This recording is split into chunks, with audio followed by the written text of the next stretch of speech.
All right, first video in a series, why you hate Endo. Uh, the broken file. I don't want to pick on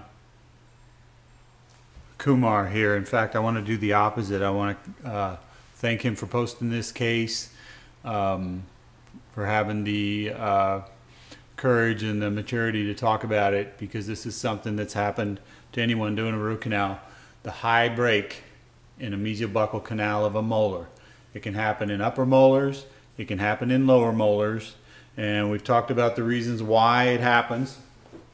Sometimes you break just a fragment like this. Sometimes you can break most of the file all the way down to the apex, but if it breaks up high like this, the reason those break is because of all the pressure on the file up high as it's moving through these curvatures. Peter drew a great diagram showing us the curvatures here. If I can find it. There we go. And if you can see it. So we're asking the file to make a couple of turns, get around this corner, get around that corner, and then get down the canal without snapping. And that assumes your angle of attack of your handpiece is from back here. If your angle of attack is more straight up and down, or even a little bit from the mesial, it gets even more severe. To add to the complexity, this is just the mesial distal plane. We also have the buccal lingual plane. Let me show you what that looks like. How about this curvature here, by the way, before I leave this image? How about this angle of exit of this canal from this chamber? You got this deep chamber, and then this distal buccal canal really comes out at an angle. So let me show you these images. This is from the tooth atlas. This is the E-Human tooth atlas. Let me see if I can get a better look at it here. There we go. The E-Human tooth atlas, you can find it online. It's a phenomenal resource for learning about endo. They've got 3D images like this, rotations and slices, and discussions about the morphology and the characteristics. They've got a library of images of completed root canals, radiographs, all kinds of stuff. Just a phenomenal resource. By the way, they don't mind me using it for this purpose. I'm not stealing anything here. They're glad to have it used for any educational purpose. I contacted them to make sure of that, and they'd love to see that it's out there doing what it's intended to do, help us understand anatomy. So let me show you. You see the obvious curve, the one we've been talking about. This is the opposite side of the arch, so flip your brain around. So you see this curvature here. Now let's rotate the tooth. So we're looking at it from the mesial in the plane of the film instead of the plane of the image. And look, we've still got a big curvature. So the curvature is happening not in just one dimension, mesial distal, but also in the buccal palatal. So that's one reason we break files. Just to talk real quickly, another reason we break files can drop into anatomy that we are not aware of. So I wondered originally in looking at Kumar's case if maybe he had dropped into the MB2 while working the MB, and maybe that was a slip. Maybe that's why he titled the thread ML canal.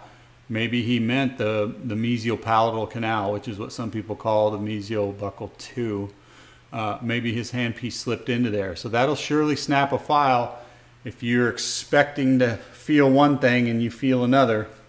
But look at this MB2. Pretty cool in this dimension. How it starts as a separate orifice, combines with the primary canal, and then look at all this apical anatomy. That's another reason you'll snap a file. Imagine working your file down through here, and then you try to push this final millimeter or two, and the tip snags into this delta, or this delta, or this delta, and this ramification of the delta, and all of a sudden you lose the tip of a file. So high curves, sudden changes in anatomy, dropping your file somewhere that you didn't realize you were dropping it. Another reason to always be using vision when you do endo.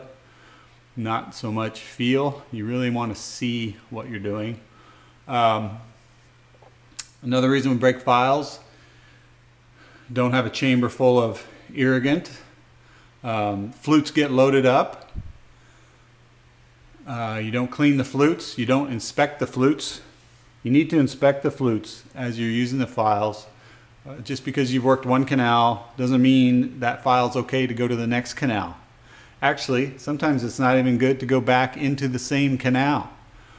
Particularly with smaller sizes like 2004, I'll use multiple 2004s sometimes on one canal, not even one molar. I might use, 4 or 5 on the molar.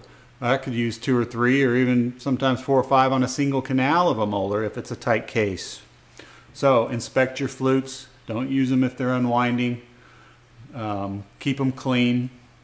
Don't let your file stall. You want your handpiece moving back and forth. Don't freeze up and stall at a certain location in the canal at a certain depth.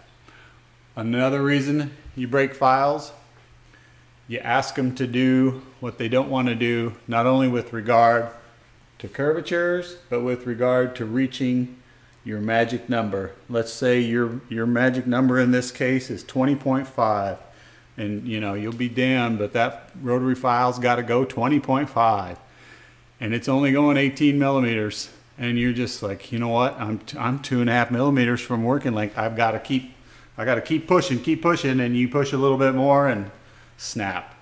Well, guess what? In some cases, this one looks like it could be a prime candidate. You're going to have to work the apical millimeter or two, probably by hand alone.